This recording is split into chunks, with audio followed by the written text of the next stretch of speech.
Hi everyone, in this video I'm going to cover one more advanced strategy. This one again not necessarily related to chatbots, but something to make your chatbot and your marketing campaigns generally work better, which is audiencing strategies. I'm just going to briefly share the overview of how to think about this and how to execute this. The specific strategies I'll cover in a separate training course because there's quite a few.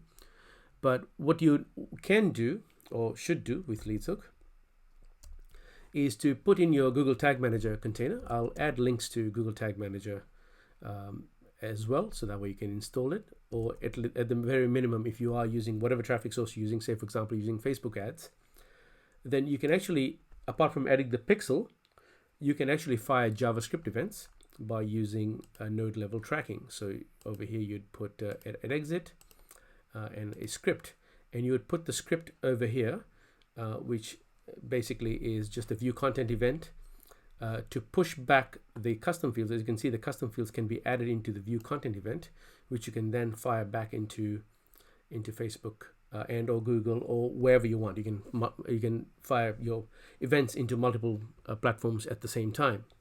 The advantage of that is that now you can use that for your conversion tracking and or creating audiences, more importantly.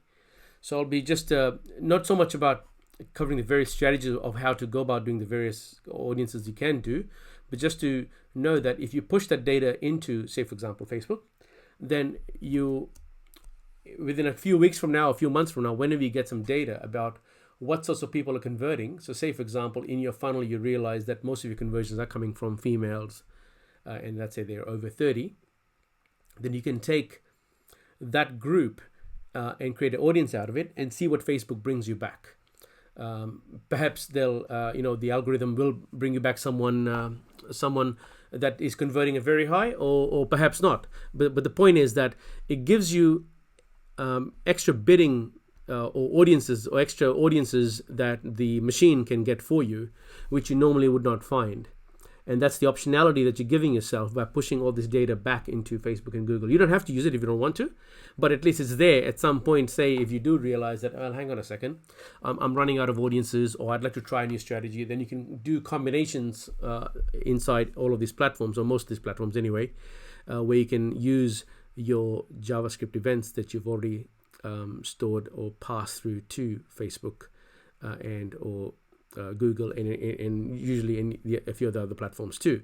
The other thing you can do is to do negative audiences. I haven't heard too many people talk about that. This is where, let's say if you realize in your funnel that someone is not an audience. So now normally what you do is you upload the emails and you create a lookalike audience on that and you use that as the exclusion.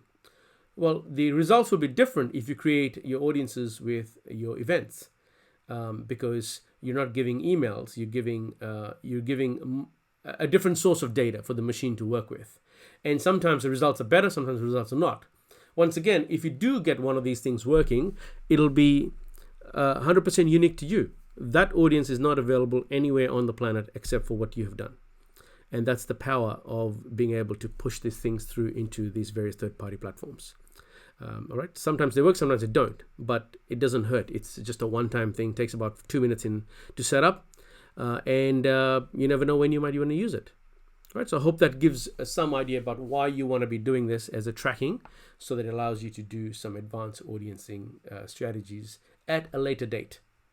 All right. Thank you, and look forward to seeing you in the last video.